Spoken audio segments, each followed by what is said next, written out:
కొలకలూరు వారి ప్రదర్శన.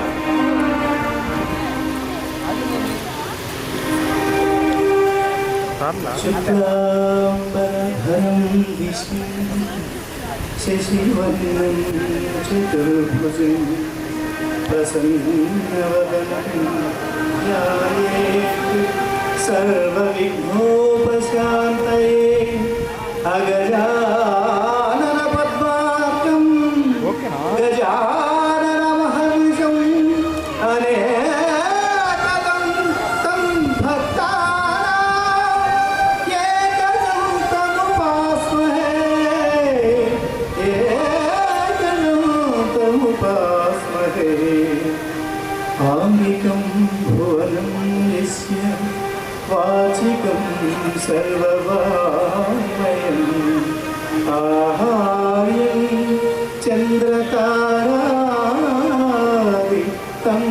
వందే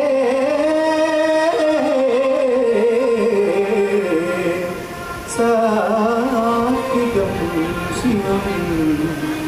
ఓం నమః శివాయ. ఓం నమః శివాయ. ఓం నమః శివాయ. శ్రీకాకుళం జిల్లా వజ్రపు కొత్తూరు గ్రామానికి చెందిన జయలక్ష్మి అనే ఓ తల్లి ఆమె కొడుకు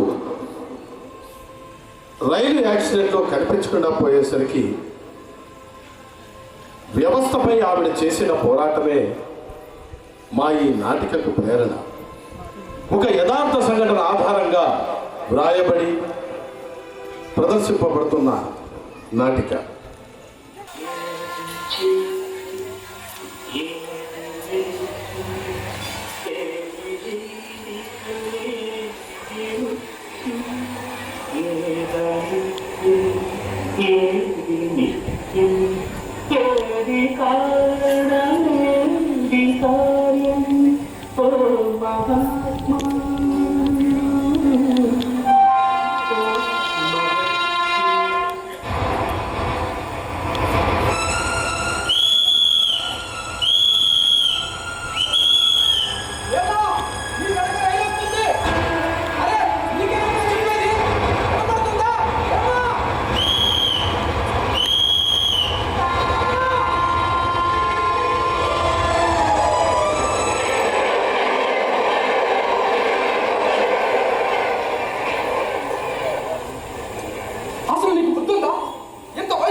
ఏం బతకాలి?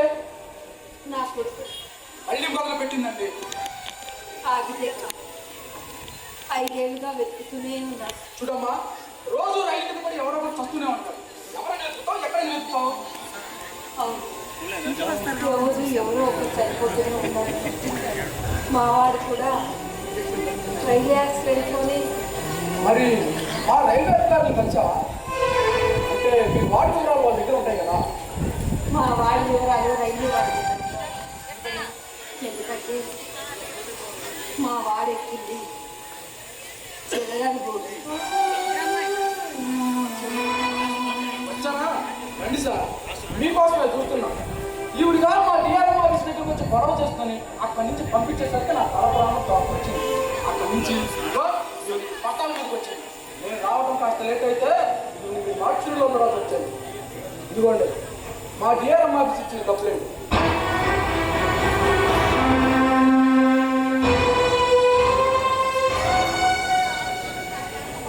పదండి స్టేషన్కి.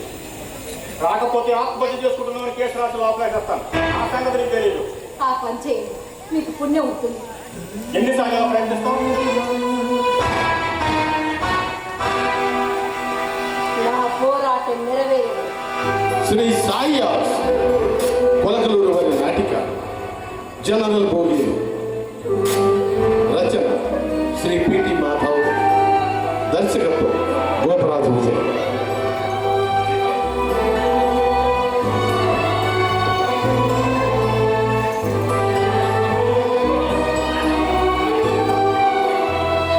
రంగారంకరణ కార్తికేయ శర్మ, నాకు ఆహారం K Nageswaram, light Madhu,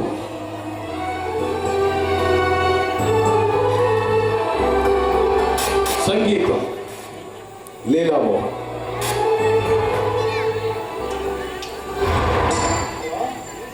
hello, వినిపిస్తుందా? ట్రైన్ ఎక్కారా? బాబా అక్కడంతా గోలగోలగా ఉంది. వినిపిస్తుందా? అమ్మాయికైనా సీట్ దొరికిందా? సరే సరే, సామాన్లు జాగ్రత్తగా చేసుకోండి. 2 గంటలకి కదా, జాగ్రత్త. స్టేషన్ అంతా ఖాళీగా ఉంది. ఆఫీస్ ఎక్కడికి వెళ్ళలేదు. వెళ్ళాల్సిన తొందరగా వెళ్ళాడు. డ్యూటీకి రావాల్సిన తిరిగి పడిగా వస్తారు.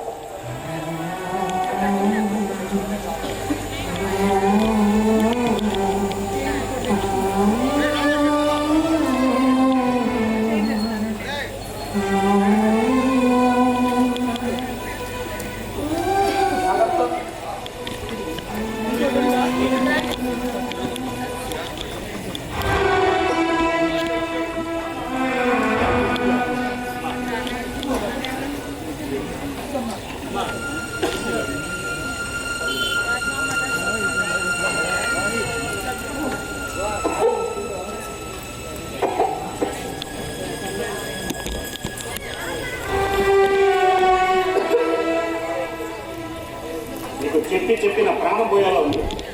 నా ప్రాణం ఏనాడో పోయింది. నీతో మాట్లాడడం కష్టం. నాకు అలా అనిపిస్తుంది. అసలు ఏం చెప్పాలనుకుంటున్నావు? జరిగింది చెప్పాలి కదా. ఎవరికి? మినిస్టర్ గారికి. ఎన్నిసార్లు చెప్తావు, ఎంతమందితో చెప్తావు? వినే వరకు చెప్తాను, విన్న అమలు పరిచే వరకు చెబుతాను. ఏమన్నా స్కూల్లో చెప్పే పాఠం అనుకున్నావా? నువ్వు చెప్తాను వినడానికి. ఇక్కడ ఎవరికి అంత తిరుగుబడి లేదు. అలా అంటే ఎలా? వినాలి కదా, ఇది ఏదో ఒకటి చెయ్యాలి కదా. వినడానికి ఒక్కటి లేకపోతే ఇక నా బాధ ఎవరికి చెప్పుకోను, ఎవరు చెప్పుకోను. నువ్వు టీచర్ కాబట్టి నువ్వు చెప్పే పాఠాలు 4 గోడల మధ్య కొంతమంది విన్నట్లుగా నటిస్తారు.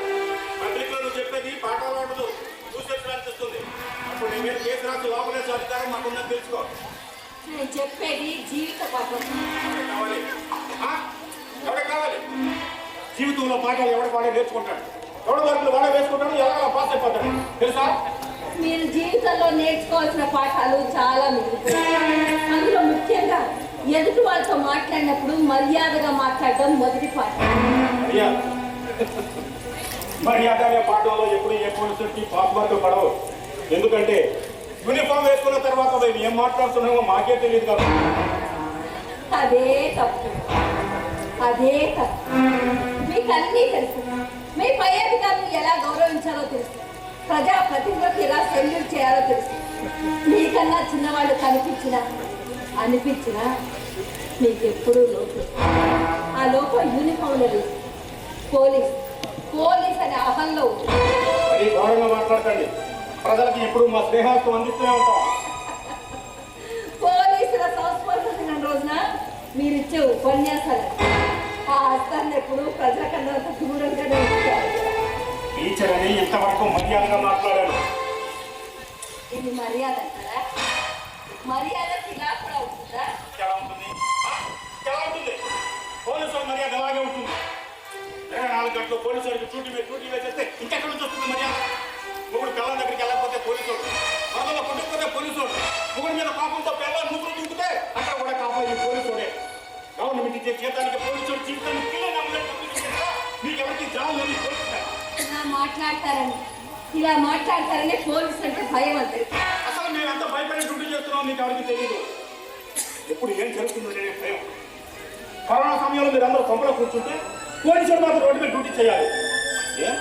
పోలీసులు కరోనా రాదా?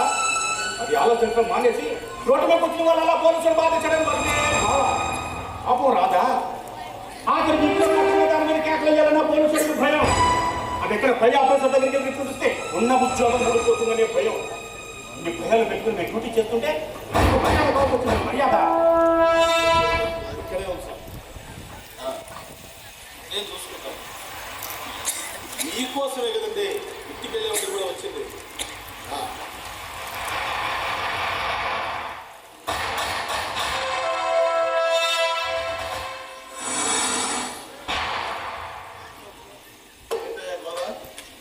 గోడగానే ఉంటుంది.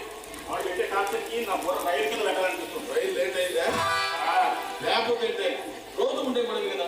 ఆవిడ కట్టాలి మీద గట్టలు ఈడ్చున్నాడు. అలవాటు అయిపోయింది కదా. ఇవాళ ఏం చేసిందో చెప్పు. ఏం చేయలేదని అడగండి. ఇవాళ ఎవరి మీద గొడవకి వెళ్ళింది? ఇంకా రైల్వే నడుస్తున్నది స్టేటా సెంటర్లా?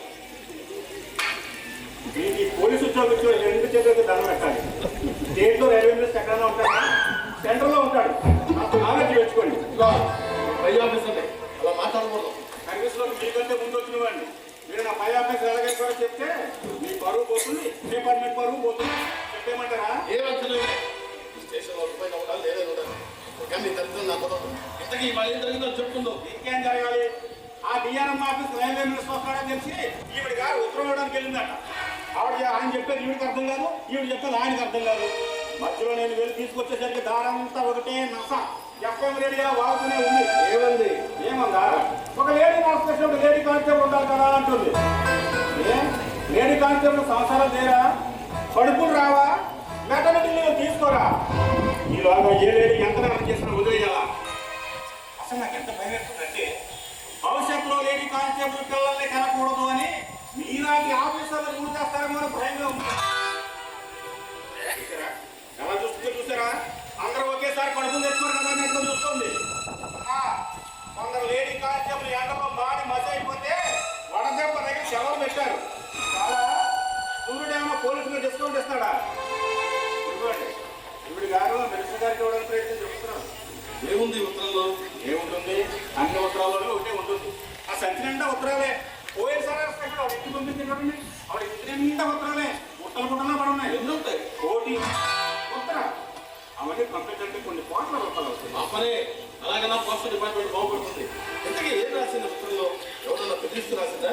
చెప్పు. ఆ కేసు కింద లోపలేసి పడేద్దాం. అలాంటిది ఏమి లేవు సార్. అన్ని ఉత్తరాలు చదివే చెప్తున్నావా? ఏంటి సార్, నేను బతకాలి లేదా మీకు? అంత గోపిక నాకేకండి. ఎన్ని ఉత్తరాలు వస్తావమ్మా? లోకల్ ఏముంది గురించి ఎవరిని మాట్లాడలేదు? ఎన్ని ఉత్తరాలు ఎంతమంది రాసి ఏం లేదు. ఎవరు పంపించరు. అన్ని ఉత్తరాల్లో ఒకటే ఉంటుంది. ఈ తల్లి వేదన ఉంటుంది, ఆ వేదన ఉంటుంది. రైలు ఎక్కిన నా కొడుకు ఏమయ్యాడో తెలియదు. యాక్సిడెంట్లో చనిపోతే శవాన్నైనా ఇవ్వండి, దహన సంస్కారాలు చేసుకుంటానని ఈ తల్లి ప్రార్థన ఉంటుంది. కాదు, వినిపించుకోరు. కనీసం తీసి చదవడం లేదు. అయినా నేను గుర్తు తీసుకొని అడుగుతూనే ఉన్నాను. అలా అరిచిన ప్రతిసారి నా నోట్లోకి ఇక్కడ తెస్తూనే ఉన్నాను. నువ్వు ఎన్నిసార్లు తీసుకొచ్చినా నేను వెళ్తూనే ఉంటాను, వెళ్తూనే ఉంటాను. అధికారులు అడుగుతూనే ఉంటాను. ఇందుకు బాగా చేయడం అని ప్రశ్నిస్తూనే ఉంటాను. ఓకే, సమయానికి నిన్ను ఒప్పుకున్నా వినడానికి రాదు. నువ్వు చాలా ఫలితాలు చదువుతున్నా. ఆ బాధ నీకు ఘోరంగా అనిపిస్తుందా? కాదా? మొదటికి బాబా ఎక్కడో రైలు యాక్సిడెంట్ అయితే ఇక్కడ టీఆర్ఎం ఆఫీస్కి వెళ్ళి గొడవ చేశాం. రైలు వాళ్ళ ఏం చేయాలా? ఏం చేయలేదు నీకు? కనీసం నా కొడుకు సమాచారంలోకి ఇవ్వలేదు. వాడు ఉన్నాడో పోయాడో తెలియని సందిగ్ధావస్థలో బ్రతుకుతున్నాడు. ఇది మీకు ఎవరికి అర్థం కావడం లేదా? ఆవిడ అడిగిన అంత న్యాయం ఉంది కదా. ఎక్కడో నీకు పెద్ద లేదు. ఆవిడ బాధ కాదు. రైలు యాక్సిడెంట్ చనిపోయిన వాళ్ళకి ప్రభుత్వం నష్టపరిహారం అంతంతో డబ్బులు ఇస్తుంది కదా, ఆ డబ్బులు అందరి దగ్గర బాధ. మీరన్నది నిజమేనా? ఈయన గారికి ఉద్యోగం ఇచ్చిన వాడికి నిజంగా చేతులకు దండం పెట్టాలి. అయినా ఆ డబ్బులు ఎలా ఇస్తారు సార్? టికెట్ ఉంటే ఇస్తారు. మరి ఆ టికెట్ చనిపోయిన వాళ్ళ దగ్గర ఎక్కడో ఉంటుంది. అందుకే అలా యాక్సిడెంట్లో చనిపోయిన వాళ్ళ వివరాలు రైల్వే వాళ్ళ దగ్గర ఉండవు. ఆ కుటుంబానికి ఎటువంటి న్యాయం జరగట్లేదనేదే నా ఈ బాధ, పోరాటం. అందుకే జనరల్ బోగిలో ప్రయాణించే వాళ్ళకు ఒక గుర్తింపు కావాలని ప్రార్థించాను. ఇప్పటికే అర్థమైందా? అంటే ఏంటి పాయింట్? రైలు ఎక్కినాడు రాత బాగుంటే తిరిగి వస్తాడు లేదా పోతాడు. రోజు ఎక్కడో ఒకటి ఏదో ఒక యాక్సిడెంట్ జరుగుతుంది. ఎవడో ఒకటి చదువుతూనే ఉన్నాడు. చనిపోయిన వాళ్ళ బంధువులందరూ ఇలాగే బాగు చేస్తున్నారా? తిరిగి రైలు ఎక్కుతాడు, ఎవరు ప్రయాణం చేస్తున్నాడు. ఈ యాక్సిడెంట్ వివరాలు చెప్పాలి కదా. నీ ఇంటికి వచ్చి చెప్తారా? నీ ఇంటికి వచ్చి చెప్తారంట. నువ్వే వెళ్ళి తెలుసుకోవాలి. అందరికి చెప్తే నీకు డబ్బులు ఇస్తారు. అయ్యో, డబ్బు కోసం కాదు సార్, అర్థం చేసుకోండి.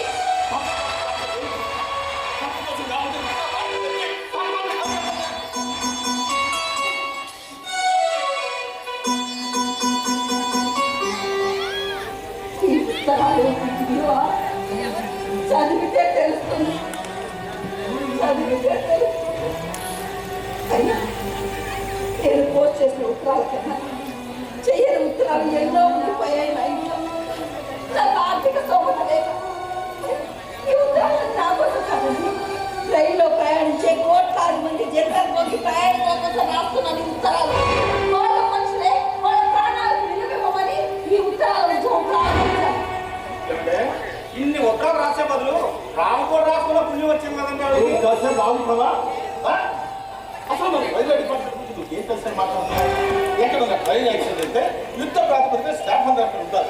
అవసరమైతే మెట్రో ఉంటారు. విరిగిపోయిన పట్టాలు బాగు చేస్తారు, పడిపోయిన పట్టాలు తొలగిస్తారు, తిరిగి ఆ పట్టాల్లో కొత్త రైలు పంపిస్తారు. అవుతాను ఏర్పరుస్తారు, కోయిల వాళ్ళు స్టడీ చేస్తారు, గాయపడ్డ వాళ్ళు రెడీ చేస్తారు, ఆసుపత్రికి తరలిస్తారు, మెరుగైన వైద్యం అందిస్తారు, వాళ్ళ తాలూకు బంధువులకి తెలియపరుస్తారు. ఇన్ని చేస్తున్నా ఇంకా ఉత్తరాలు పొందండి. ఆవిడ టైం వేస్ట్, మన టైం వేస్ట్ కాదు. గుడ్ ఈవినింగ్ నాయుడు గారు, మీకోసం మీ క్లయింట్ వచ్చి చాలాసేపు అయింది, ఇంకా మీరు రాలేదేమిటా అనుకుంటున్నాను. ఏంటి పోయినసారి ఫీజు ఇవ్వలేదా మీ క్లయింట్? అన్ని కేసులు ఫీజుల కోసం కేసు సార్. మంచిది మంచిది. వాళ్ళ దగ్గర 4 లక్షలు తీసుకుని లాయర్ అయ్యారు కదా, ఆ విశ్వాసంతోనే రైలు ఎక్కి కనపడకుండా పోయిన ఆ కొడుకు కోసం హైకోర్టులో రైల్వే డిపార్ట్మెంట్ మీద టీఆర్ఎం మీద కేసు వేశారు. బాగుంది. మరి ఆడ అవసరంగా గొడవలు పెడుతుంటే ఇది తప్పు అని చెప్పే బాధ్యత మీకు లేదా? ఆయన ఒక తప్పేం చేయలేదు కదా. అప్పుడు చేయకపోవడం ఏంటి? ఇవాళ టీఆర్ఎం ఆఫీస్ మీద గొడవ కలిగింది ఆవిడ. ఆవిడ గొడవకు వెళ్ళలేదండి, డిఆర్ఎం గారికి వినతి పత్రం ఇవ్వడానికి వెళ్ళలేదు. అది చదివే ఓపిక లేక అది మీ గొడవలో కనిపిస్తుంది. వినతి పత్రం ఇవ్వాల్సిన అవసరం ఈవిడికి ఏంటి? రైల్వే వాళ్ళకి తెలియదా ఎవరికి ఏం చేయాలో? ఆ డిఆర్ఎం మంచివాడు కాబట్టి ఆ ఉత్తరాన్ని ట్రాన్స్లేట్ చేసి చదువుకుని ఆ మొదలు మేము వదిలేసాం. ఆ రోజు అలా వదిలేసినందుకు ఇప్పటికీ బాధపడుతూనే ఉన్నాను. అప్పుడే అరెస్ట్ చేసి కోర్టులో సబ్మిట్ చేసింటే నా బాధ ఎవరైనా చెప్పుకునే ఆ అవకాశం పోయినందుకు ఇప్పటికీ బాధపడుతూనే ఉన్నాను. విన్నావా ఇటు? పోయినసారి ముసలి కదా అని జాలిపడి అరెస్ట్ చేయకుండా వదిలేసినాను, సంతోషించాల్సింది పోయి బాధపడుతున్నానంటుందంటే మొత్తానికి ముసల్దాన్ లేదో మానసికంగా లోపం ఉందా? లోపం నాలో లేదు, ఈ సిస్టంలో. అది పోవాలనే నా ఈ పోరాటం. నలుగురు మంచి కోసం నేను చేస్తున్న పోరాటం మీకు పిచ్చిగా అనిపిస్తే ఆ పిచ్చి నాలో ఉన్నందుకు నేను సంతోషిస్తున్నాను. అసలు కేసు ఏంటో నాకు అర్థం కావట్లేదు. ఈవిడ మీద లోకల్ ఎమ్మెల్యే దగ్గరికి ఫోన్లో కంప్లైంట్ ఇస్తూనే ఉన్నాను. ఇస్తా సార్. ఎందుకు ఎలక్షన్ వచ్చిన ప్రతిసారి రైల్వే జోన్ తీసుకోమని ప్రమాణాలు చేసి పోయిన మినిస్టర్లు కంప్లైంట్ ఇవ్వడం ఏం చేస్తారు? వాళ్ళ జీవితంలో ఏదైనా జనరల్ భోగి పెట్టుకోవడం కన్నెత్తుకోవడం చూడదు. కానీ ఇప్పుడు వాళ్ళు ఆ భోగిలో ప్రయాణం చేసి చెప్పమంటారు. అప్పుడు వెళ్ళి కష్టం మీరు కోపం రాదా? మరి ఆత్మీయ వాళ్ళు కంప్లైంట్ ఇచ్చారు, దాని సంగతి ఏమన్నా? ఏమని గమనిస్తారు? ఏమని గమనిస్తారు? రైల్వే ప్రాపర్టీ ఎక్కువైందా గమనిస్తారా? సార్ ఈ ప్లాట్ఫామ్ మీద వెళ్ళి ప్రతిసారి టికెట్ తీసుకుని వెళ్ళండి. అప్పుడు చదివిన పెన్షన్ ఆ వాలంటీర్కి టెక్నికల్ వచ్చేపోతుంది. ఆ రైల్లో వాళ్ళకి కేసు వేసింది కాబట్టి వాళ్ళకి మన మీద బాగానే వెనకేసుకొస్తున్నావు, బాగానే వెనకేసుకొస్తున్నావు.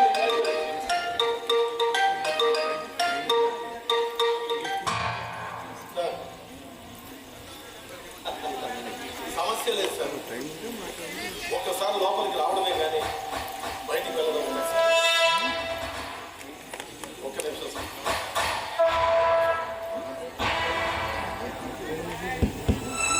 ఇక్కడ మీకు వాళ్ళు అర్థంగా ఉండదు.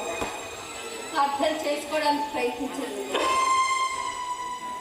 ఒక్కగాని ఉద్యోగం కోసం ఇప్పుడు జరిగితే రైలు తప్పక జనరల్ రోగి ఎక్కించారు.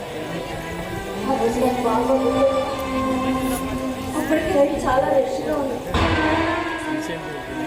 చూస్తుంటే మీరు కూర్చున్న వాళ్ళకి ఎలా ఊపిరి అంటుందో నాకు ఇప్పటికీ అర్థం కావడం లేదు. బహుశా రైలు వెళ్ళే వేగానికి తీసుకున్న గాలికి వాళ్ళందరూ తిరిగి వస్తున్నారు కానీ లేకపోతే రైలు రద్దీలో ఊపిరి అడిగి చచ్చిపోతారేమో అనిపిస్తుంది. మీ మాట నిజమేనమ్మా. నేను ఉద్యోగ వేటలో ఉన్నప్పుడు జనరల్ భోగికి ప్రతిసారి నాకేలనే అనిపించింది.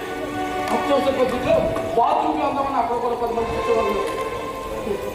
బహుశా అందుకే నేను యూనిఫామ్ వేసుకుని డ్యూటీ చేసిన పోలీసులు రిజర్వేషన్ పెట్టిలోనే ఉంటారు. జనరల్ భోగి వెళ్ళమంట వాళ్ళు కనీసం కళ్ళెత్తు కూడా చూస్తుంటారు. అప్పుడు నాకు అనిపించేది ఏ జనరల్ భోగి చూసినా ఏముండదు కనపడదు. మనకి ఒక పక్కే నాకు సందులో పంచుకోవాలి. అసలు అనుకుంటా బాగుంది. కాసేపు మీలో ఉన్న రైతల్ని లోపల తొక్కి పక్కన పెడతారా? ఎప్పుడో పెట్టాను సార్, రైతులుగా బతకలేనని. మంచిది మంచిది. గడ్డి గారు, ఇప్పుడు మీలో ఉన్న రైతులను బయట తీసి ఈ ముసల్దాన్ మీద కంప్లైంట్ రాయండి, ఆపరేషన్ పెడతాం. బయట ప్రజలు ఎక్కువ ఎక్కువైపోతుందండి. ఎంతసేపు ఎవరి లోపల లోపలేయాలని ఆలోచన తప్ప మన ఆలోచన రాలేదు కాబట్టి నాకెందుకో వాడు అడిగి నాతో న్యాయం వచ్చింది. అవునా నాకు ఏ లోపం కనిపించట్లేదు. మరి అలాంటప్పుడు లోపలైనా పోయింది ఎందుకు ఆవిడ కొడుకు కనిపించకపోతే మనకు కంప్లైంట్ ఇస్తే మ్యాన్ మిస్సింగ్ కింద ఎఫ్ఐఆర్ పెట్టేవాడు. అలా చేయకుండా కంప్లైంట్ ఇవ్వడానికి నా కొడుకు ఇంటి నుంచి బాధ్యత నుంచి పారిపోయింది. వాళ్ళకి 20 యాక్సిడెంట్ అయ్యింది. యాక్సిడెంట్ ఏమో తెలియగానే గుట్టాగా తప్పలేదు. అతని ప్రాణాల కోసం ఎంతో మంది అడిగారు. ఎవరు ఏమీ చెప్పలేకపోయారు. అది కష్టంగా అక్కడికి చేరుకుంది.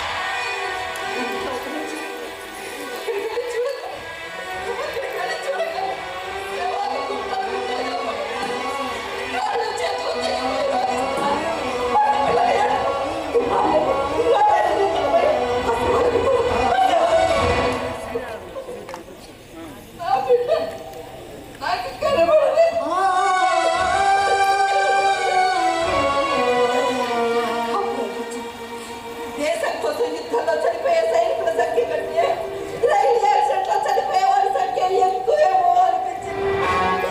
ఎప్పుడో నా చిన్నప్పుడు ఒక రైలు యాక్సిడెంట్కి నైతిక బాధ్యత వహించి ఒక మహానుభావుడు రాజీనామా చేసని చదివాడు. కానీ ఇప్పుడు అటువంటి వారు కళ్ళు చూపు మేరలో కూడా కనిపించడం లేదు. అయిన ప్రతి యాక్సిడెంట్ ని ఒక రాజకీయం చేసి ఎవరి మీద రుద్దాలని ఆలోచించేవారు ఎక్కువగా ఉన్నారు. 100 మంది చనిపోతే 50 మంది చనిపోయినట్టు ప్రకటిస్తారు. మిగతా వారంతా ఏమన్నట్టు ఎవరన్నట్టు ఈ ఒక్క కారణం చాలు వ్యవస్థకు వ్యతిరేకంగా మాట్లాడుతున్నాం. కేసు రాసి అత్యంతగా లోపలేసి వాస్తవం కూడా తప్పని సార్. అయినా మాట్లాడలేదు తప్ప. వాళ్ళు మాట్లాడి తప్పు కథ చెప్పాల్సింది నేను నువ్వు కాదు. అయినా ఇవి నాకు చూడాలన్నాడు.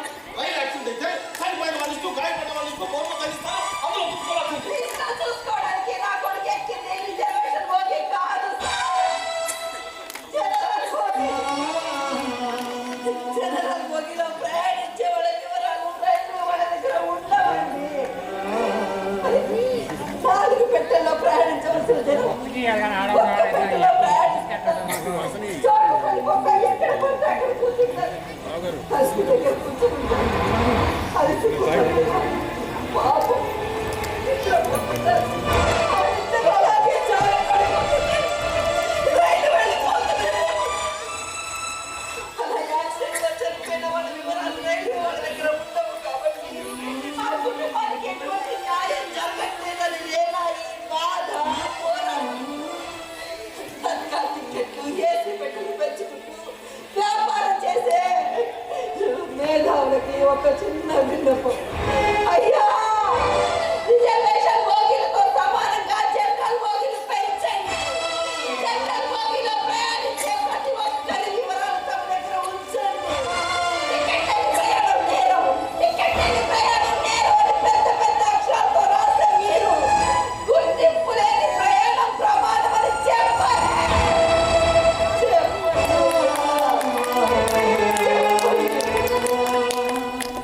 ఒక్క విషయం ఆలోచించండి. జీవితంలో విమానం ఎక్కని వారు ఉంటారు, ఓడ ఎక్కని వారు ఉంటారు. కానీ రైల్లో జనరల్ బోగి ఎక్కని వారు ఎవరైనా ఉంటారా? దాదాపుగా ఉండదు. అందుకే జనరల్ బోగిలో ప్రయాణించే వాళ్ళకి ఒక గుర్తింపు రావాలన్న ఈ పోరాటం నా గొంతులో ప్రాణం ఉన్నంత వరకు కొనసాగుతూనే ఉంటుంది. మీరు ఎన్నిసార్లు అలా చేసినా, ఎన్ని కేసులు పెట్టినా నేను మాత్రం భయపడను. నా పోరాటాన్ని ఆపను. మావి కూడా జనరల్ బోగి బతుకులే సార్. అందుకే అభినందించకుండా ఉండలేకపోయా. అలాంటిది ఏమన్నా ఉంటే మడిచి మనసులో ఉంచుకో, పైకి చూపించదు. బాగుందమ్మా, చాలా బాగుంది. నువ్వు చెప్పినట్టుగా రైలు ఎక్కే ప్రతి వాడి వివరాలు తీసుకొని మరి టికెట్ ఇస్తే రైలు టైంకి వెళ్ళినట్టే. జరగని పని ఎందుకు జరగదు సార్? ఎందుకు జరగదు? లాడ్జ్లో దిగిన ప్రతి వాడి దగ్గర వాడి ఆధార్ కార్డు వివరాలు తీసుకోమని చెప్తున్నాం. ఇంట్లో అతిథి దిగిన వాళ్ళ వివరాలు తీసుకోమని చెప్తున్నాం. అంతేందుకు మన వెంకటేశ్వర స్వామి దర్శనానికి రోజుకి కొన్ని వేల మందికి ఫ్రీ దర్శనం టికెట్లు ఇస్తారు. ఒక గుళ్ళో అనేది సాధ్యమైనప్పుడు ఇంత టెక్నాలజీ అందుబాటులో ఉండగా రైల్లో వాళ్ళకు ప్రయాణికుల వివరాలు తీసుకోవడం ఎందుకు సాధ్యం కాదు? అవుతుంది. ఎప్పుడు ఏం జరుగుతుందో చెప్పలేం కదా. అసలు ఆవిడ భాష మీకు ఎందుకు బాగా అనిపిస్తుందో నాకు అర్థం కావడం లేదు. మీకు పైనుంచి కథ ఉండొచ్చు. మీ బాలకం చూస్తుంటే ఆవిడ ఏదో రకంగా లోపలేయాలని ఆలోచిస్తున్నట్టు. తప్పు సార్. ఒంటి మీద యూనిఫామ్ వేసుకున్నందుకు న్యాయానికి మాత్రం అన్యాయం చేయకండి. ఆ తల్లి శాపం తగ్గుతుంది. నువ్వు కాసేపు ఆగుతావా? అసలు ప్రభుత్వాలు ప్రతి బడ్జెట్లో రైల్వే ఎంత బడ్జెట్ కాదు ఇస్తాను నీకు తెలుసా? వచ్చే ఆదాయం కేటాయించలేంత, అందులో జనరల్ బోగి వారికి కేటాయించని ఇంతే. వందే భారత్లో బుల్లెట్ రైలు కాదండి మాకు కావాల్సింది. సామాన్యుడు జనరల్ బోగిలో క్షేమంగా ప్రయాణించగలిగే సౌకర్యం కావాలి అని అడుగుతున్నాం. అభివృద్ధి కోరుతుంది. మేము మనుషులే, మమ్మల్ని గుర్తించడని ప్రార్థించి అడుగుతున్నాం.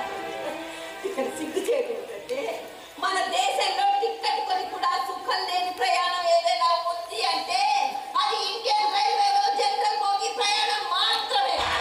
కాదంటారా? కాదనగలరా?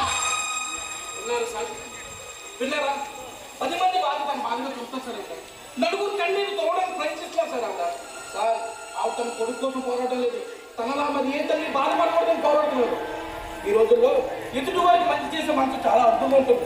అంతటి మంచి మనిషి ఉంటున్నందుకు ఈవిడ నాకు అర్థమైనందుకు నేను ఎంతో గౌరవిస్తున్నాను సార్. సంతోషం బాగుంది మీ గురు శిష్యుల అనుభవం. కానీ ఇక్కడ మీ గురువు గారి విషయం నాకు అర్థం కాని విషయం ఉంటే కొడుకు పోయాలంటుంది, మళ్ళీ రావాలంటుంది. మాట్లాడితే పట్టాల మీద పరిగెత్తుకు కుక్కలాగలేదు.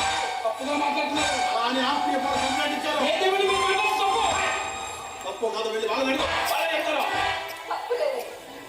మీరు అన్నదంటే ఏ మాత్రం తప్పులేదు. మీ కంప్లైంట్ కూడా కరెక్ట్గానే ఇచ్చారు.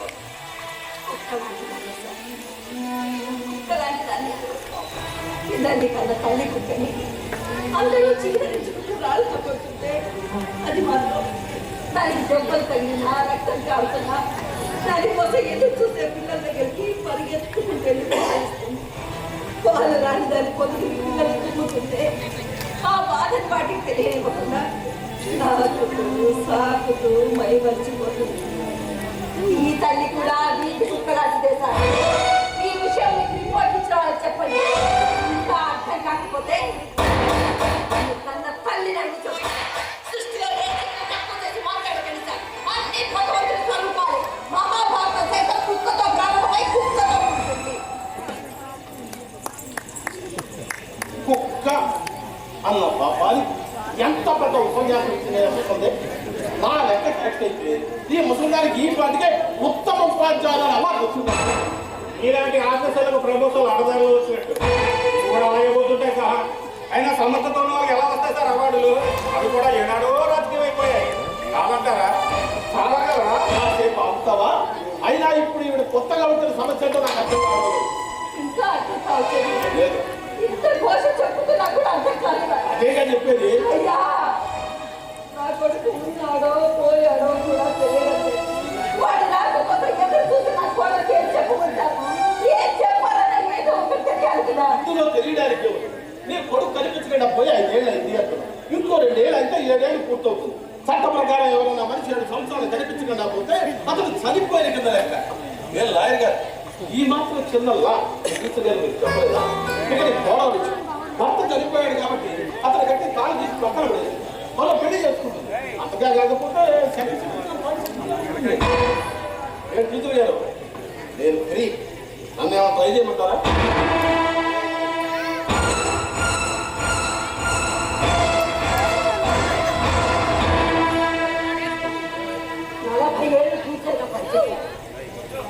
నా 40 ఏళ్ల ఉపాధ్యాయ వృత్తిలో ఏ విద్యార్థి తప్పు చేసినా తప్పుగా మాట్లాడినా ఎప్పుడు దండించలేదు.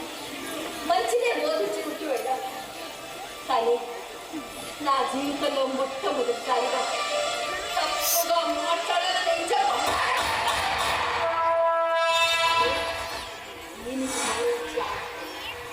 ఇంకెప్పుడు స్టేషన్ పెట్టాలతో ఇంకా సరిగ్గా మాట్లాడుతూ ముఖ్యంగా ఆడవాళ్ళతో ఆమె చెయ్యుతావా? నన్నే కొట్టబోతావా?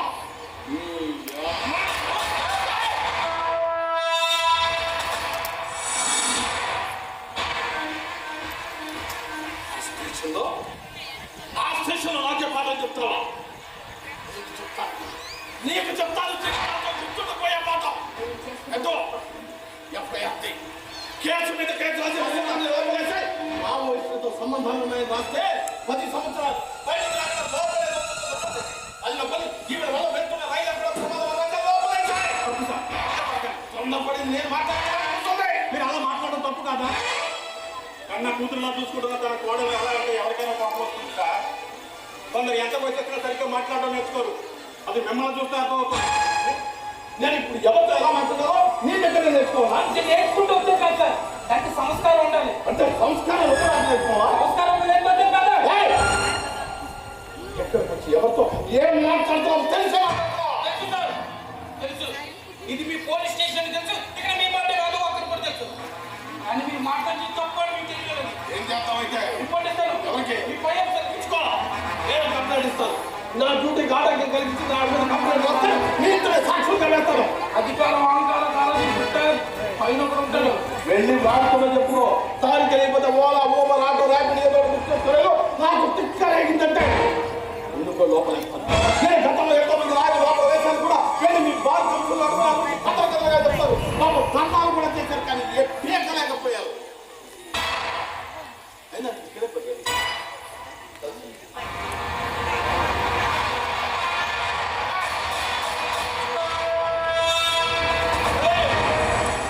నువ్వు వాదించేది ఎవరు కోర్టులో వాదించు. సత్యవాళ్ళతో వస్తామో యాన్సిపేట్ ఇస్తాం. నువ్వు చట్ట ప్రకారం వస్తే అంత తప్పకరించి ఎలా వేసుకోవాలి బాగా తెలుసు.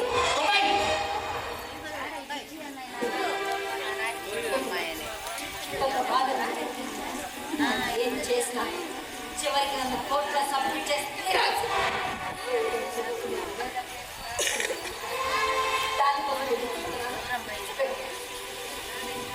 ధైర్యంగా ఉండదమ్మా, సచివాలయం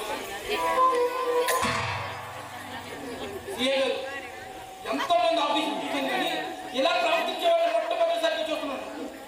మిమ్మల్ని వదిలిపెట్టను, హ్యూమన్ రైట్స్ కేసు వేస్తాను. Welcome, all the best. ఇప్పుడు తప్పు ఒక నాయకుడు అలా మాట్లాడడం తప్పు. బయట వెళ్తే ఊరుకుంటారా? ఊరుకోక ఏం చేస్తారు? మళ్ళీ ధర్నాలు చేస్తారు, లేదా నల్ల బ్యాగ్లు దొరుకుతారు, నిరాహార దీక్షలు చేస్తారు. గతంలో ఎంతో మంది లాయర్లు ఇలా నిరాహార దీక్షలు చేశారు కూడా. ఉదాహరణ కూడా చెప్పనా, రాష్ట్ర విభజన సమయంలో ఎక్కువ రోజులు నిరాహార దీక్ష చేసిన లాయర్లే. ఎవరన్నా పట్టించుకున్నాడా? ఎవడు పట్టించుకోలేదు. పొట్టలు మాడి ఎవరి కేసులు సంఖ్యలో పెట్టుకొని ఎవరి కోర్టు పెట్టి వాడు ఎక్కాడు. ఈ ప్రపంచంలో లాయర్ సైకిల్ చేసిన అసలు లాయర్లకే. ఎందుకో తెలుసా? వాళ్ళకి మళ్ళా జీతాలు రావు కాబట్టి. అందుకే లాయర్లు సైకిల్ చేసినా గోడ చేసినా గుర్తాలు ఎక్కువ తీసుకు తిరిగినా అభివృద్ధి ఆగిపోదు, స్తంభించిపోతుంది. న్యాయం స్తంభించిపోతుంది. పరిగెట్టింది ఎప్పుడు గుర్తుకునే కదా. అందుకే ఇంకా లక్షల కేసులు పెండింగ్ లోనే ఉండిపోయినాయి ఇలాంటి లాయర్ల వల్ల. అసలు ఆవిడ మీద మీకు ఎందుకు కోపం నాకు అర్థం కావడం లేదు. ఇంకా అర్థం కాలదా? ఊళ్ళోకి ఎవరన్నా కేంద్ర ప్రభుత్వాలు కొని సముద్రం అక్కడ రాసుకొని తిరిగి బొమ్మల దగ్గర పడుతుంది. మంచిగా ప్రశాంతంగా శంకుస్థాపన కూడా చేసుకోవడం లేదు. వాళ్ళందరూ కోపం లాభాయింది కదా. అర్థమైంది. నాకు ఇప్పుడు పూర్తిగా అర్థమైంది. ఈ కోపం మీ ఒక్కరిదే కాదు, మీ వెనకాల ఉన్న వాళ్ళందరికీ అర్థమైంది. ఒక వ్యక్తిని ఎంతమంది కలిసి బలి చేయాలని చూస్తున్నారా? ఈ ముసలిలో వ్యక్తిలా కనపడుతున్నా ఇది పెద్ద శక్తిగా మారింది. ఉత్తర బొమ్మకి పేపర్లని చిచ్చి ఆవేస్తున్న మీడియా అంతా గడగలాడిపోతుంది. ఏ క్షణ ఏ అధికారి మీద ఎవరి మీద ఏ వచ్చి పడుతుందో అని చెప్పి నెత్తి పట్టు పుట్టున్నారు. ఇంకే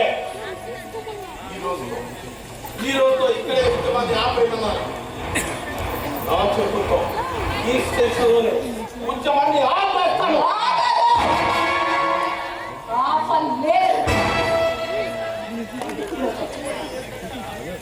నా కొడుకు చాలా చిన్నప్పుడే చచ్చిపోయాను.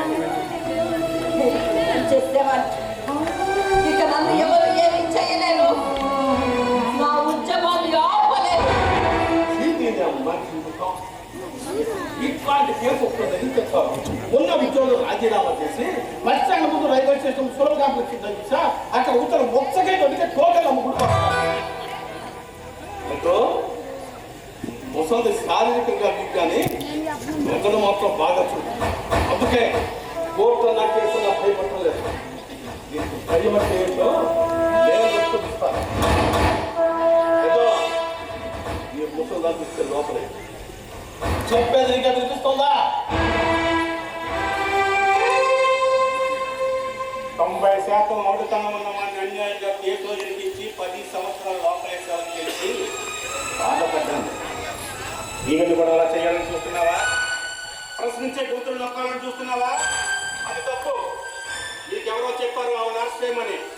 వాళ్ళని తృప్తిపరచడానికి నువ్వు అంతా చేస్తున్నా నాకు అర్థమైంది. ఆవిడ చేస్తున్న పోరాటంలో ఏ తప్పు లేదని వాళ్ళకి చెప్పండి సార్. ఆవిడ చేస్తున్న ఉద్యమంలో ఏ తప్పు లేదని వాళ్ళకి చెప్పండి సార్. మీరు చెప్తే కాస్త బలంగా ఉంటుంది సార్. ఎత్తైనా ఆఫీసర్ కదా సార్. ఎక్కువ మాట్లాడుతున్నావు. ఆవిడ కాబట్టి చెయ్యి కాకపోయింది. నేనైతే నీ జీవితాంతం గుర్తుండేలా చేసేవాడు. అవును పిచ్చిదాన్ని చేసి అది తప్పని మాట్లాడుతున్నాను. తప్పుగా పిచ్చిది కాకపోతే ఒకసారి నాయకుల దగ్గరికి మరోసారి పట్టాల మీదకి మరోసారి ఆఫీసుల దగ్గరికి ఎందుకు పనిచేస్తుంది? కొడుకు పోయాడంటుంది, కొడుకు రావాలంటుంది. అసలు తనకేం కావాలో తనకైనా తెలుస్తుందా? తన కొడుకు మీద పిచ్చి ప్రేమతో పరిగెడుతుంది. అది నీకు తెలుస్తుందా? తన కొడుకు ఏం వేయడానికి ప్రశ్నిస్తుంది. పోయాడానికి ప్రశ్నించు. అది నీకు పై ఆఫీసులో మాట్లాడుతుంది. నీకు చాలా సార్లు చెప్పాను, సీరియస్ యాక్షన్ తీసుకోవాల్సి వస్తుంది. అసమర్థులకు అధికారం ఇస్తే వ్యవస్థలు ఇలాగే తగలుతాయి. ఇప్పుడు చెప్తున్నాను విను. ఆవిడ దగ్గర అర్థాలు నేర్చుకున్న వాళ్ళు లేకపోయినా ఈ రోజు ఆవిడ చెప్తున్న జీవిత పాఠాలు నేర్చుకుంటే ఈ రోజు నుంచి ఆవిడ శిష్యుడిగానే బ్రతకాలి. తన కొడుకు మీద తనకి ఎంత ప్రేమో నాకు ఎప్పుడో అర్థమైంది. అందుకే ఇక్కడ పోరాటం చేస్తున్నా పట్టాలపై పరిగెత్తులు ప్రతిసారి ఆవిడతో పాటు పరిగెత్తుకుంటూ కాపాడుకుంటున్నాను. తన పాటలతో చేతలతో మిమ్మల్ని బాధ పెట్టుకుంటే నన్ను పండించండి.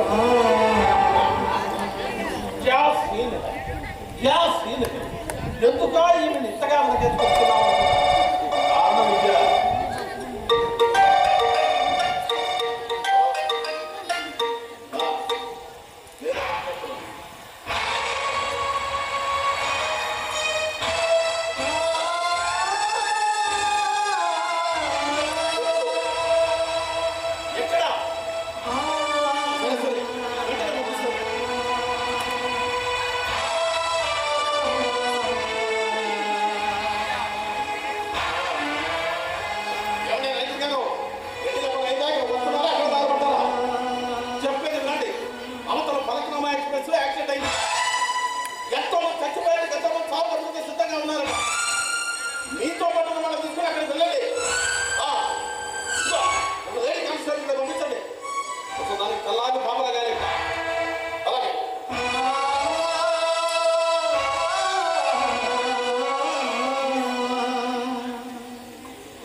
చెప్పింది విన్నావుగా. ఇప్పుడు సెలవు దానికి ఎందుకు తగ్గట్టు సెకండ్ ఫ్యామిలీ ఎవరు పెట్టావా?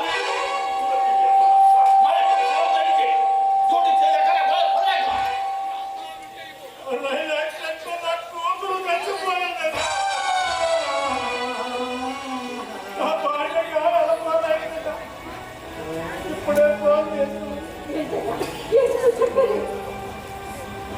శ్రీభక్తానికి మా ఇంటికి తీసుకొస్తుంది.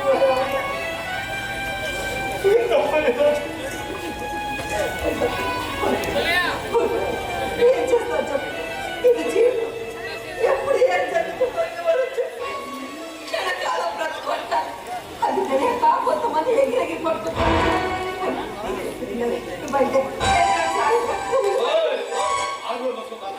నా డ్యూటీ కొట్టుపోయి చేస్తా.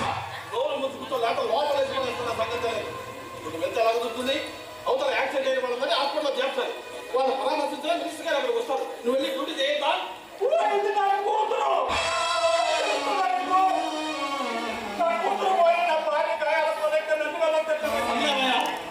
పోయింది కూతురు ఎలా పోయింది. గాయాపంలో ఉంది హారం వెళ్ళి హాస్పిటల్ చూడదు. అందుకని కావాలంటే జరిగిన విషయాలను మా డిపార్ట్మెంట్ వాళ్ళని చెప్పి ఆగస్టు 9 జనవరి 26 నీకు మెడల్ వచ్చేలా చూస్తాను. ఇప్పుడు వెళ్ళి డ్యూటీ చేయబో. డిపార్ట్మెంట్ లో పై అపచరం టార్చర్ భరించలేక కొందరు సూసైడ్ చేస్తున్నారని కొందరు తిరగబడ్డారని చెప్పారు. ఎందుకో ఇప్పుడు అర్థమైంది. నీకు కూడా అర్థమేలా చేయడం అమ్మా. మీరు చెప్పింది నిజమే. మా వాళ్ళు క్షణం బగిలో చాలా అవస్థలు పడుతూ వస్తున్నారు. కూర్చోడానికి చోటు లేదట, తాగడానికి ఇల్లు లేదట. మనం తెచ్చుకున్న సామాన్లకు చోట వాళ్ళకు చోట ఉన్నారట. నిజంగా జనరల్ బోగిలో ప్రయాణం నరకం కంటే ఘోరంగా ఉంటుంది. చెప్పుకునే మన ఆవిడ అలాంటప్పుడు ఏసీ కంపార్ట్మెంట్ రిజర్వేషన్ చేసి వినిపించాల్సింది. అప్పుడు వాళ్ళకి అవసరం తప్పేవి, నీకు ఈ బాధ తప్పేది. నేనైతే అలాగే చేసేవాడిని. మీకు జీతం కంటే జీతం ఎక్కువ సార్.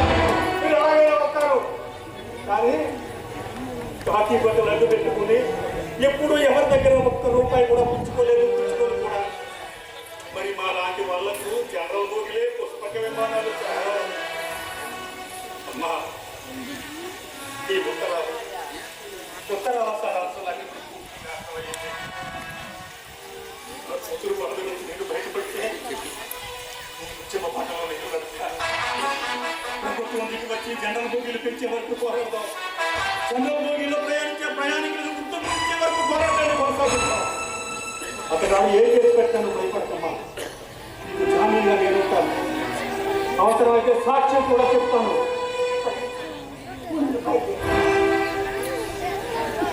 వద్దమ్మా. గురువులలో ఒకటిగా తీసుకో.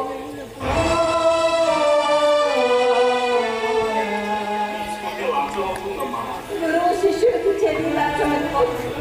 అయినా ప్రార్థించే పెదవులకన్నా సాయం చేసే చేతులు విన్నాను. ఎంతో మందికి బోధించింది. నేను పాటించకపోతే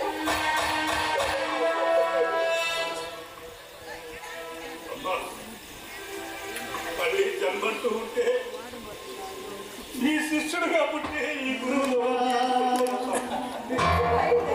బాగుంది మంజిమ. ఇంకా ఈ మంజిమ రాలేదేమిటా అనుకుంటున్నా. అలాగే కూర్చుంటాను. నేనే దగ్గర నామకరణం కూడా చేస్తాను. ఇప్పుడు బయటలే చూడు సావిత్రమ్మ, ఆఖరిసారిగా నీకు అవకాశం ఇస్తున్నాను. నువ్వు చేస్తున్న పోరాటానికి ఉత్తరాలు ఇస్తున్నది నీకు చోటుగా ఎవరు రావడం లేదు, మొత్తం ఎవరు మాట్లాడలేదు. కాబట్టి ఈ పోరాటాన్ని విరమించుకున్నట్టుగా ఇది రాష్ట్రం. అందుకని నువ్వు కోర్టులో వేసిన పబ్లిక్ ఇంట్రెస్ట్ లిటిగేషన్ కూడా విరమించుకో. పబ్లిక్ లేని ఇంట్రెస్ట్ నీకు ఎందుకు? అలా అని రాసి నేను కూడా వదిలేస్తాను. మహారాష్ట్రకు భయపడిపోయి రాసి నీకు మద్దతుగా ఎవరు రావడం లేదు. మా హిందువులు ప్రయత్నం తప్ప ఆయుధం అడిగినప్పుడు ముందే ఉంటుందనుకుంటున్నాను. తప్పు చేసి మాట్లాడకండి. వస్తారు. ఈ ఉద్యమం ఏదో ఒక నాటికి ప్రపంచమై తీరుతుంది. జైల్లోనే మంచి చంపుతుంది. చనిపోయిన పర్వాలేదు. కన్నుల ముందు చిత్రించే గతి లేని జనాల బాధ, కడుపు తరుక్కుపోయే కన్నీటి విషాద గాథ. ఎలా మరగలను? చావుకు భయపడి స్వాతంత్రం వచ్చి 78 ఏళ్ళు గడిచిపోతున్నా సగటు సామాన్య జీవితంలో ఎటువంటి మార్పు లేదు.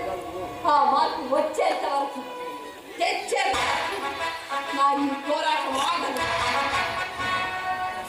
తెలియక అసలు విషయం తెలియక చగరచ్చిపోయి వాగుతోంది. చెప్తా వినా, ఏ కొడుకు కోసం ఇదా పోరాడుతున్నావు, ఏ కొడుకు కోసం ఇదా పరిగెడుతున్నావో ఆ కొడుకు ఇంకా లేడు, రాడు.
తెలుసు మరి ఎందుకు పోరాడుతున్నావు, ఎందుకు పరిగెడుతున్నావు? నా బిడ్డలో పడిపోయాడేమో సమాచారం అందిద్దామని ఎంతో మందికి అందించాలి కూడా. ఈ పోరాటం ఒక్కదానికి ఒక్క రైలు చెక్కుల కింద పడి నలిగిపోతున్న ఎంతో మంది జీవితం కోసం. మీరన్నట్టు ఈ దేశంలో ఏం జరిగినా, ఎంతమంది చచ్చినా ఏది ఆగదు.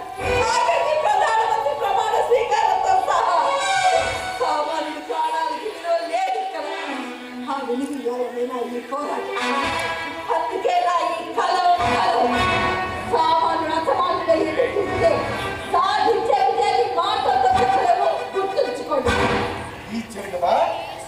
కాలం పాఠాలు చెప్పి చెప్పి పీక బాగా గట్టిపడింది. సరే కొత్తగా సిద్ధపడితే నేను మాత్రం చేసేదే ఉంది. అలాగే కానీ రెండో మీ గురువు గారిని తీసుకెళ్ళి లోపలి ఆవిడ్ని అరెస్ట్ చేసి నువ్వు బయటికి వెళ్ళచ్చు.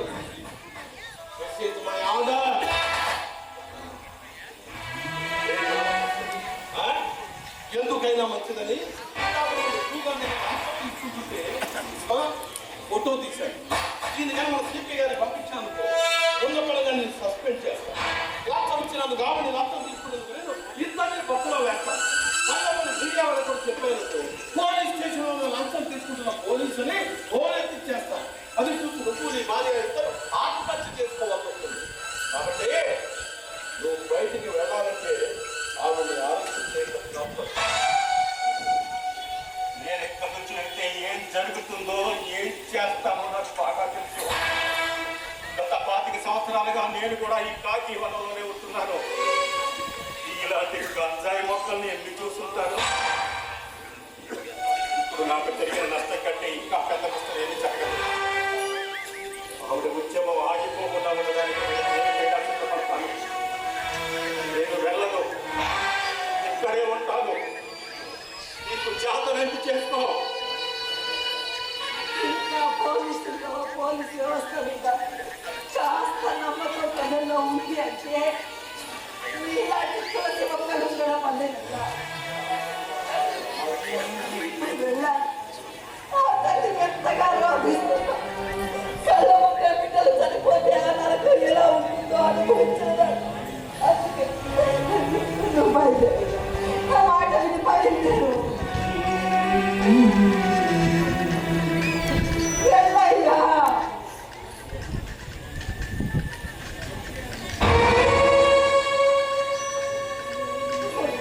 చెప్తారు గాయాల పాలైన నీ భార్య బతుకుంది కాబట్టి చనిపోయిన సంగతి నీకు తెలుసు. నా కొడుకు పట్టిన గతే నీ కూతురికి పట్టింది. జనరల్ మోగిలో ప్రేమించే వాళ్ళకు ఒక గుర్తింపు కావాలని నా ఆరాటం పోరాటం.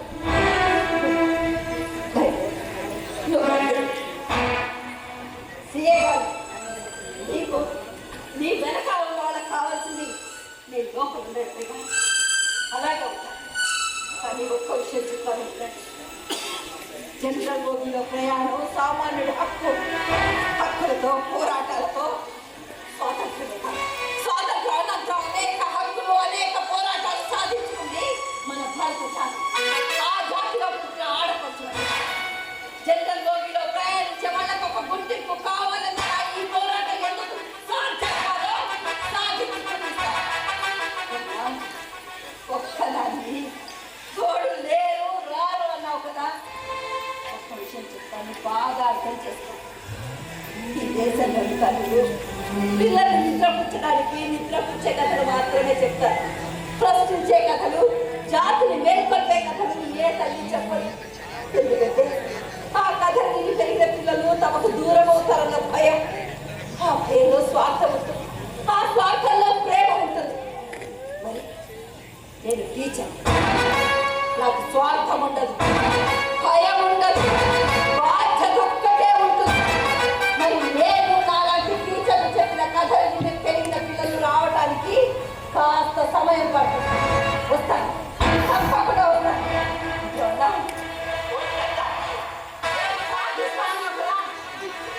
మహాత్మా గాంధీ, పొట్టి శ్రీరామ్, నెల్సన్ మండేలా, కందుకూరి వీరేశలింగం, గురజాడ అప్పారావు, వీరందరి పోరాటం కూడా వారి ఒక్కరితోనే ప్రారంభం. ఆ తర్వాత వారు సాధించింది ఏమిటో చరిత్ర చెప్పింది. అలాగే నేను సాధించేది కూడా చరిత్రే చెబుతాను. చెరసాలను ఉరికొయ్యలు ఉద్యమాలకి కావెప్పుడు బతి కావాలి. చెరసాలను ఉరికొయ్యలు ఉద్యమాలకు కావెప్పుడు బతి కావాలి.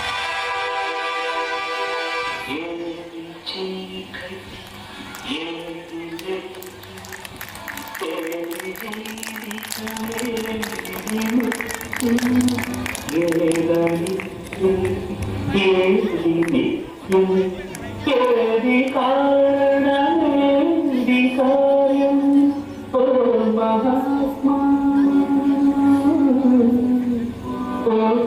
మహర్షి ఓ మహాత్మా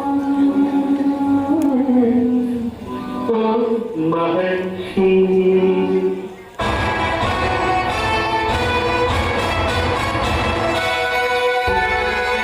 ఏ ప్రభుత్వ హయాంలో జనరల్ భోగి ప్రయాణికులకు ఓ గుర్తింపునిస్తారో ఆ ప్రభుత్వాన్ని స్వాగతిస్తూ రైలు ప్రమాదంలో మరణించిన ప్రయాణికులందరికీ మా ఈ నాటిక అంకితం. ది సాయి ఆర్ట్స్ పలకలు.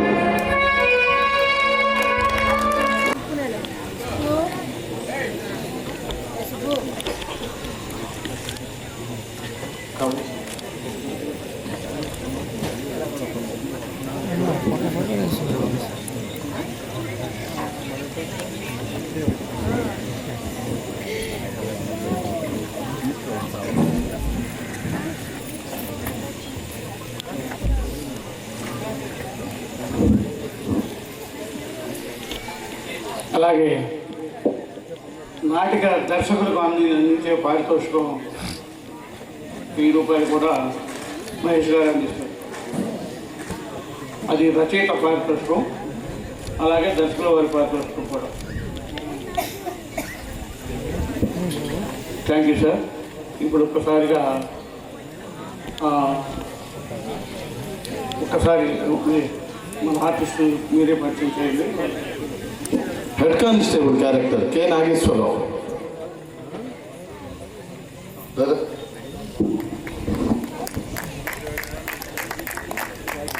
లాయర్ వినయ్.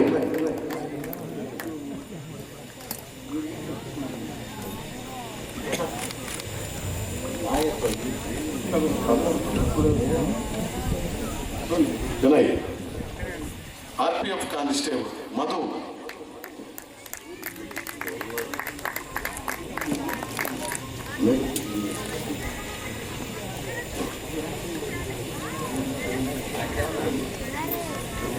సావిత్రమ్మ పాత్రధారిణి Surabhi Prabhavati.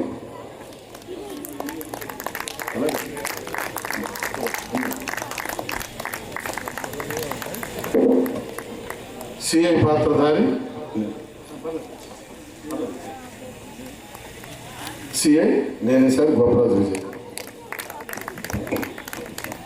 Thank you sir. ఇప్పుడు ప్రభావత్ గారు మీరు ఒక నిమిషం వేదిక మీద ఉండి ఆడపడుచు లాంఛనం అందించడానికి శ్రీమతి గోరంట్ల రత్నమ్మ గారిని వేదిక మీద రావాల్సిందిగా కోరుతున్నాం. గోరంట్ల రత్నమ్మ గారు.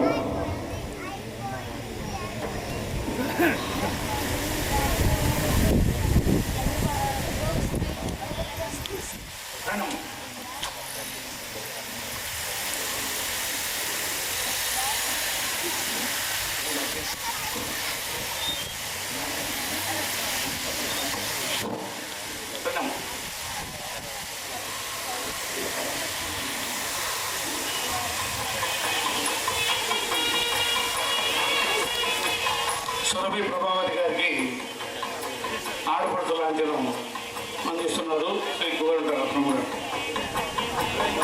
థ్యాంక్స్ అమ్మా. థ్యాంక్ యూ అమ్మా.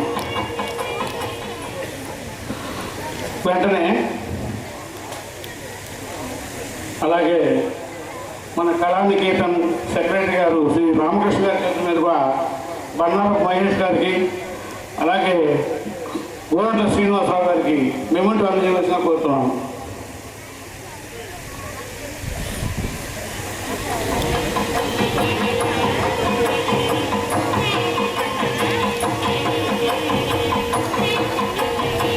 గోరంట్ల శ్రీనివాసరావు గారు.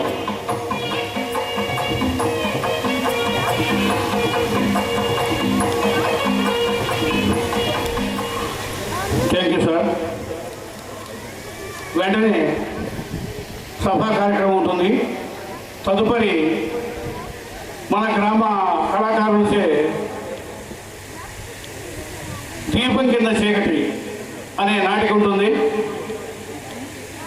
ఈ లక్కీ టిప్పు జనరల్గా మనం నాటిక అయిపోయాక చేస్తాం, కానీ మన ఊరి నాటిక చూసిన తర్వాతే తీయాలని నిర్ణయించుకున్నాం. కంపల్సరిగా అప్పుడు 2 నాటకాల లక్కీ టిప్పులు చివరిలోనే తీస్తాం. ప్రేక్షకులు ఇది గమనించవలసిందిగా కోరుతున్నాం. వెంటనే సభా కార్యక్రమం